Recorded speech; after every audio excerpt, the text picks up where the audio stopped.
In today's video, we will be taking a look at the most accurate presidential election prediction model called the 13 Keys to the White House, developed by Professor Alec Lichtman. It has successfully predicted every single presidential election since 1984, which means it's 10 out of 10 on the presidential election forecasting.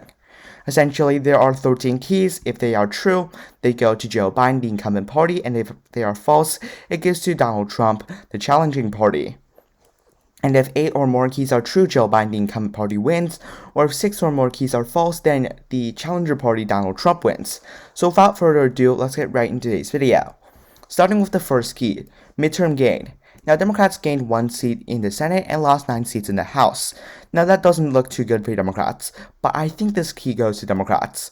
For one thing, they gained a Senate seat, and for another thing, the incumbent party typically loses around 25 House seats in every midterm election. So you can see that Biden actually did significantly better than pretty much most incumbent parties end up doing, and therefore this key does go to the Democratic Party. The second key is no primary contest. Specifically speaking, no significant primary contest. Though we're going to see candidates like RFK Jr. and Marianne Williamson, they're definitely not going to pose a significant threat to someone like Joe Biden, so I'm going to say this is a true key. Third key, incumbent is seeking re-election.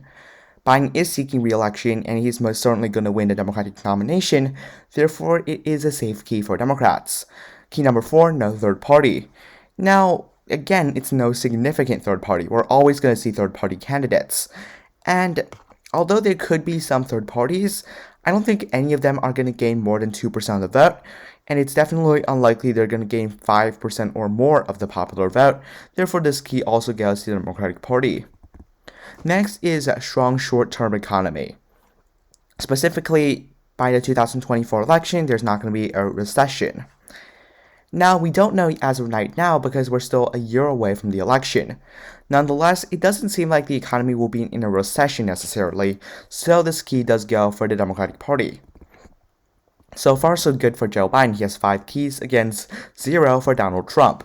The 6th key is the strong long-term economy, which is per capita economical growth during the term equals or exceeds to the mean growth during the previous 2 terms, which means essentially that the GDP per capita growth of these 4 years are more significant than the average on the previous 8 years. Now we've seen that between 2012 to around 2019, the economy was fine, but in 2020, thanks to COVID, things started collapsing. Now this is a very difficult one. I don't think the Biden economy is super good, but again, COVID-19 kind of dragged down the previous 2 terms. Overall speaking, because I don't think Biden's economy is super good, this is probably a lean key for the Republicans. Key number 7, major policy change. Now, there definitely have been policy changes, albeit there is not really super significant ones. If you say there's maybe some ruling changes, something like the Supreme Court overturning Roe versus Wade could count as one of them, but I just generally don't think that those are things that actually count, and therefore I'm going to give the key to the Republican Party. Key number 8 is no social unrest. Now, what social unrest is unlikely as of right now. We don't know what's going to happen by 2024, but realistically speaking, in the last couple of years, social unrest has increased. For example, what is an example of social unrest? Well, for example, the George Floyd protests back in 2020. And we've seen a lot more social unrest in the previous decade or so. So it's definitely possible either way, but as of right now, it does seem good for the Democratic Party. Key number 9, no scandal. Now, we've seen Hunter Biden probably have some scandals. Nonetheless, I don't think they really count out that much because, again, every president has some scandals. And although someone like Hunter Biden definitely has scandals, again, I would still give the key to the Democratic Party. We're still not at the end of 2024. Anything could change, but this key so far goes to Democrats. Next is no foreign/military failure. Now, we saw the withdrawal from Ukraine ended up sinking Biden's approval rating by around 15 points, so that's definitely something that we can consider a failure. Further, the Ukraine and Russia war probably won't help Joe Biden's efforts at re-election. So this key should go to the Republican Party. No essentially major foreign/military success. I really couldn't think of anything. I think there's definitely been more failures than success for the U.S. in the past 4 years with Joe Biden, and therefore I'm going to give the key to the Republican Party. The next key is charismatic incumbent.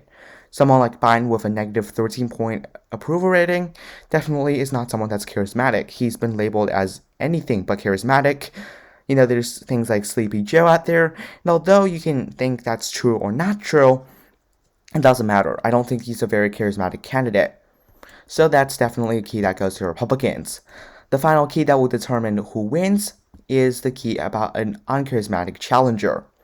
Now, many people can argue that Trump is a charismatic person. Sure, he can turn out a lot of people and he can get a lot of people to rally around him, but there's a problem.